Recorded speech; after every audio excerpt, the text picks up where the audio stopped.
Minutos de Esperança, com o pastor Elias Brenha. Olá, tudo bem? Seja bem-vindo aos Minutos de Esperança. Esse é o nosso momento diário de reflexão na Palavra de Deus e de oração. Deixe o seu like nesse vídeo, compartilhe em suas redes sociais e inscreva-se em nosso canal no YouTube. Deus abençoe você e a sua família.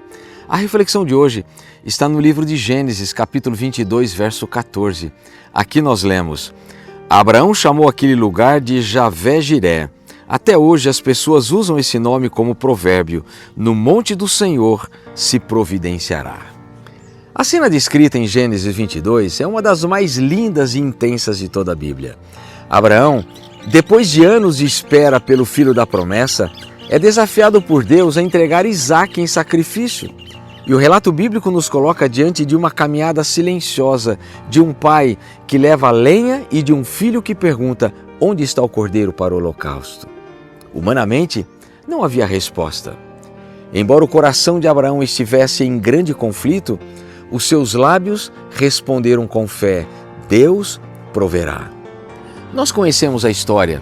Quando o cutelo já estava levantado, no último segundo, Deus interveio e o cordeiro preso pelos chifres no arbusto foi a prova de que o Senhor nunca abandona os que nele confiam. Essa história não é apenas sobre Abraão e Isaque, mas é sobre todos nós, que em muitos momentos também chegamos ao limite. E é justamente nesse último segundo que aprendemos que servimos a um Deus que intervém na hora certa, nem antes nem depois, mas no instante perfeito. Essa história nos ensina pelo menos 3 maravilhosas lições. Primeira lição: Deus prova a nossa fé, mas não nos abandona. Abraão não sabia como seria o desfecho daquela prova, mas confiou na promessa de que Isaque era o filho da promessa. Muitas vezes, a crise que aperta quando oramos por provisão, a enfermidade que se mantém mesmo depois de pedirmos cura, o silêncio que enfrentamos após tantas orações, parecem contradizer aquilo que Deus nos prometeu. Mas a fé verdadeira é justamente essa confiança no caráter de Deus, mesmo quando não entendemos o caminho e não temos todas as respostas. Deus pode permitir que passemos por prova, mas jamais nos abandona nela. A confiança perseverante abre espaço para a intervenção divina. Segunda lição que aprendemos com essa história: Deus age quando nossos recursos acabam. Abraão chegou ao ponto em que não havia saída humana, não havia cordeiro, não havia uma explicação, nem havia uma solução. Assim também, muitas vezes, Deus permite que cheguemos ao fim de nós mesmos para mostrar que a resposta não virá de nossa capacidade, mas da mão dele. Isso nos ensina a depender não de nossos cálculos, mas da provisão divina. Quando os recursos financeiros parecem não bastar, quando as forças emocionais se esgotam, quando as portas humanas se fecham, o Senhor mostra que Ele é o Deus que ainda abre caminhos. Terceira lição que aprendemos com essa história: Deus transforma o impossível em testemunho. O que seria lembrado apenas como o dia em que Abraão perdeu seu filho, tornou-se um memorial de fé, onde até hoje declaramos: no monte do Senhor se providenciará. Da mesma maneira, as intervenções divinas em nossa vida precisam se tornar em testemunhos para fortalecer outras pessoas. Quando Deus age em nossa vida, Ele não só nos restaura, mas nos capacita a encorajar outros que enfrentam lutas semelhantes. O Deus de Abraão continua sendo o mesmo hoje. Ele intervém no momento certo. Não se esqueça, quando tudo parecer perdido, é aí que o milagre de Deus pode se manifestar. Por isso, não desanime diante das aparentes demoras.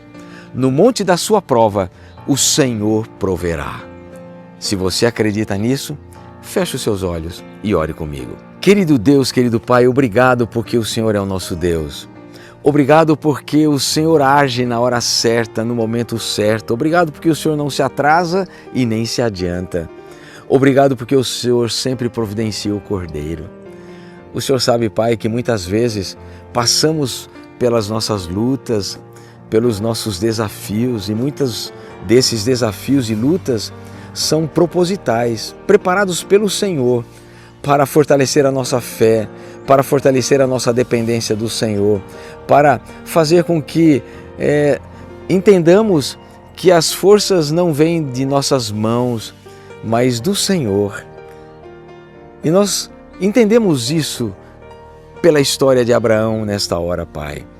Nós compreendemos que o Senhor é extraordinário, de que assim como o Senhor provou a fé de Abraão, muitas vezes o Senhor prova a nossa fé. Assim como o Senhor permitiu que Abraão chegasse no limite da sua fé, o Senhor às vezes permite também que cheguemos ao limite da nossa fé. Ó Deus, o Senhor conhece os desafios que temos hoje.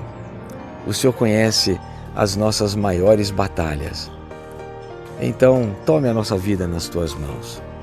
Nos fortaleça para as batalhas desse dia. Nos abençoe. Precisamos apenas da Tua bênção. Não queremos caminhar sozinhos. Tome, Pai, a nossa vida, a vida dos nossos filhos, a vida de toda a nossa família, a vida, Pai, daqueles que estão vivendo momentos de angústia, dor e sofrimento. Tome, Pai, a vida de cada um nas Tuas mãos e que todos nós sejamos agraciados com a Tua bênção nesta hora. Esse é o pedido que Te fazemos e essa oração nós a fazemos em nome de Jesus. Amém. Se você foi abençoado com essa oração, com essa reflexão, não se esqueça, deixa abaixo aí os seus pedidos e agradecimentos, curta esse vídeo, compartilhe nas suas redes sociais e com a bênção de Deus nos encontraremos em breve em nosso próximo Minutos de Esperança. Um grande abraço e até lá, se Deus assim o permitir. Tchau, tchau. Compartilhe este vídeo nas suas redes sociais. Compartilhe esperança.